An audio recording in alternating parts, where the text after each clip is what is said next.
ओम शांति। आज हम जानेंगे कि स्वदर्शन घुमाने से हमारे विकर्म कैसे विनाश होते हैं। स्वदर्शन यानी मेरा मन मेरा दर्पण है।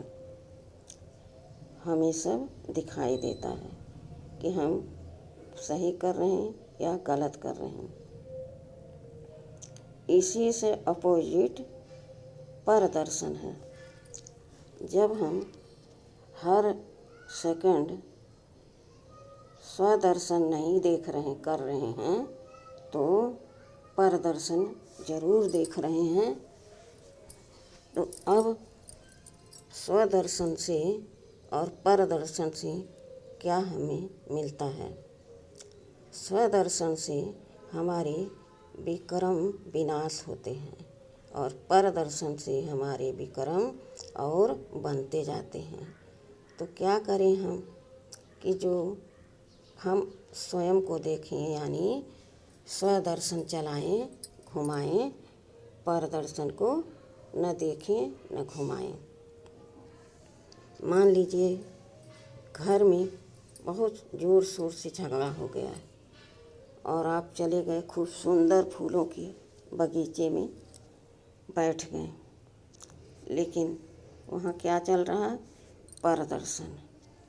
हमने चेक ही नहीं किया, हम उसी में डूबे हुए हैं। किसमें? परदर्शन में। उन्होंने तो इतना गलत किया, तब तो हमने बोला। कर ही क्या सकते हैं, वो सुधरने वाले नहीं हैं। इस तरह से हजारों प्रकार के बुराई हमने उनमें देखी, अर्थात परदर्शन किया। स्वयं को तो देखा ही नहीं कि हमारे चेहरे पर क्या लगा है या नहीं लगा है। तो हमें क्या क्या करना चाहिए? बाबा ने हमें बुद्धि दी है, हम अपनी बुद्धि को फ्री रखकर चेक कर सकते हैं और मन भी हमारा शांत रहेगा। तो क्या करें हम? स्वदर्शन घुमाना माना अपने सारे विकर्मों को दग्ध करना।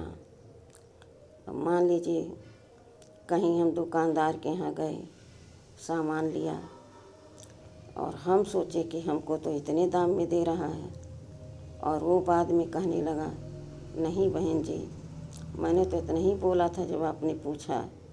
अब हम कहे जा रहे हैं, नहीं, तुमने झूठ बोला, तुम कहे जो वही हम तुम्हें दाम दे रहे हैं।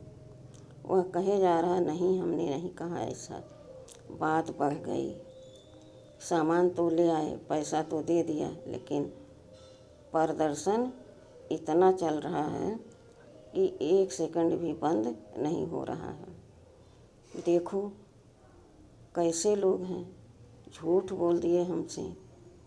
जो उसने कहा वो हम दे रहे थे, लेकिन उसने नहीं माना तो नहीं माना। क्या करते, अगर न देते तो पूरे बाज़ार वालों को इकट्ठा करते। बदनामी किसकी होती? हमारे ही होती। इसलिए हम चुपचाप चले आए। चुपचाप तो वहाँ से हम चले आए, लेकिन पूरे रात दिन एक सेकंड भी मन हमारा शांत नहीं रह रहा है। इतना विचलित है कि हम करें तो क्या करें, कहें तो किससे कहें। लोग यही कहेंगे, कितने बुद्धू हो कि तुम्हें सुनाई नहीं दिया और तुमने मान लिया कि इतना कहा, उसने भी कहा होगा सही। तो यही चिंतन मन में अपने चल रहा है। तो बिना किसी को जांचे परखे किसी को दोष ना दें। अपनी समझ में कोई बात न आए तो बिना समझे किसी भी कर्म में अपने कदम न बढ़ाएं। बाबा कहते, बच्चे, स्वदर्शन कल्याणकारी है और परदर्शन विनाशकारी है। हमें अपने को चेक करना है, अपने को देखना है कि हम कितना बाबा को याद करते हैं, कितना हमारे अंदर शक्ति, शांति, प्रेम, आनंद सब भरपूर है। चेक करें, अगर भरपूर है तो हम किसी बात में किसी को दोष नहीं दे सकते। प्रश्न ही नहीं उठता कि हम किसी को दोष दें। इसी तरह से जहाँ हम जाते हैं वहाँ कोई न कोई विघ्न हमारे सामने आ जाता है। क्यों कि जब हम पहला कदम बढ़ाते हैं तभी हम यही विचार करते हैं, देखो क्या होता है, कैसा क्या है वहाँ का माहौल, सेवा सत्कार होगा या नहीं, सम्मान मिलेगा या नहीं। तो वहाँ जब हम पहुँच जाते हैं कहाँ, जहाँ हम सम्मान की उम्मीद से आगे बढ़ते हैं, वो सम्मान जो है अपमान में बदलता जाता है।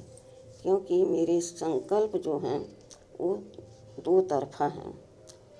तो दो तरफा में जो गलत है उसी तरह मेरा संकल्प पूरा है। मैं दोनों तरफ से वही देख रही हूँ कि देखो मेरा वहाँ सम्मान ठीक तरीके से होता या नहीं, दूसरा देखो वो ठीक तरीके से करेंगे या नहीं। अपने ऊपर हम फोकस बिल्कुल डाल ही नहीं रहे हैं। तो गलती किसकी है, दुख किसको मिलेगा, जो करेगा वही तो भरेगा। स्वदर्शन का अपोजिट परदर्शन है। आगे बढ़ो तो देखो, चेक करो अपने को कि मैं एकदम क्लियर जा रही हूँ, कहीं कोई झमेला तो नहीं है रास्ते में। वहाँ हम पहुँच गए और सबका सम्मान हो रहा लेकिन मेरा नहीं हो रहा। अब हम वहाँ से रूठ करके चुपचाप चले आए बिना किसी को बताए। दूसरे दिन किसी ने पूछा तुम वहाँ गए थे, मिले ही नहीं। अब चालू हो गए, अरे भाई गए तो थे वहाँ, लेकिन वहाँ ऐसा राजनीति है कि सब अपने मगन थे, मेरी तरफ देखते भी नहीं थे। तो क्या करते, चले आए हम चुपचाप। इस तरह से नहीं करना चाहिए। हमें धैर्यता का, दृढ़ता का निश्चय रखकर कहीं पर भी कदम रखना चाहिए। अगर ऐसा नहीं कर पाते हो तो समझो तुम्हारा स्वदर्शन चक्र बिल्कुल नहीं फिर रहा है। ठीक एकदम तुम विपरीत जा रहे हो, अपोजिट जा रहे हो। इस तरह से हमारे मन बुद्धि में शक्ति कहाँ से भरेगी। शक्ति तो तभी भरते हैं ना जब हम अच्छा फल खाते हैं, दूध पीते हैं, ऊपर से भोजन करते हैं और मन हमारा फ्रेश रहता है। भगवान की याद में जब हम संतुष्ट रहते, संपन्न रहते हैं कि हाँ हम भगवान के हैं और भगवान हमारे साथ हैं। पता लगा हम जो भोजन हमें सूट नहीं कर रहा वो खा रहे हैं और वैसी चीज़ें ले रहे हैं जो हमको नहीं खाना चाहिए। जैसे कमज़ोर हैं हम, मांस है, मछली है, अंडा है, प्याज लहसुन की खूब चटपटा सब्जी है, तो मन क्या हो जाता है, मलिन हो जाता है। इसी तरह से जब हम ज्ञान सुनते, योग लगाते, फिर उसका मंथन करते तो हमको भोजन मिलता है किससे, मुरली से। और मुरली ही हमारी सब कुछ जान है। तो मुरली हमें कभी मिस नहीं करना चाहिए, पर दर्शन नहीं करना चाहिए, स्व का दर्शन करना चाहिए और सबकी दुआएं सबके पास जाए, भर जाए। सब मेरी दुआ सबको लगे, सब सुखी रहें, सब आनंदित रहें, सब प्रेम से रहें, अच्छे से हमारा यह राजधानी संपन्न बन जाए। यही मेरी शुभकामना, शुभ भावना है। यही बाबा का भी चाहना है कि जल्दी मेरी राजधानी स्थापन हो, संपन्न बने और हमारे बच्चे हमारे पास आके फिर अपने सुख की दुनिया में आ जाएं तो अच्छा होगा ना। अभी कितना दुख है, बाबा को तो देखते नहीं बनता। बाबा नहीं चाहते कि हमारे बच्चे कहीं छुप के आंसू बहाएं। नहीं, मेरे दुलारे बच्चे हैं, प्यारे बच्चे हैं, तो हम जब कुछ नहीं सहायता करेंगे तो बाबा अकेले क्या करेंगे। इसलिए हमें सोचना चाहिए कि हम अच्छे से अच्छे विचार रखें और अच्छे विचार से ही सामने वालों को देखें। कभी मेरी दृष्टि, वृत्ति, सोच गलत न हो। और जब गलत हो रहा तो हमारा ही नुकसान हो रहा। पहले मेरा मन अशांत हो रहा, पहले मेरी बुद्धि की शक्ति क्षीण हो रही और शरीर भी जर्जरीभूत हो जा रहा। कैसे? तमाम रोग उनको पकड़ ले रहे हैं, क्योंकि मन ही कमज़ोर हो गया, डिस्टर्ब हो गया, तो फिर तंदुरुस्ती शरीर में कहाँ से आएगी। बाबा ने कहा, बच्चे स्वदर्शन घुमाना माना तुम आदि में क्या थे? आत्मा। अनादि तुम आत्मा हो और आदि तुम देवता हो। और फिर क्षत्रिय, वैश्य, शूद्र, फिर तुम आके ब्राह्मण बने हो। तो यह स्व का दर्शन है। मैं ही हर पूरे कल्प में चक्र लगाती हूँ, लेकिन कौन सा चक्र घुमाती हूँ? स्वदर्शन चक्र।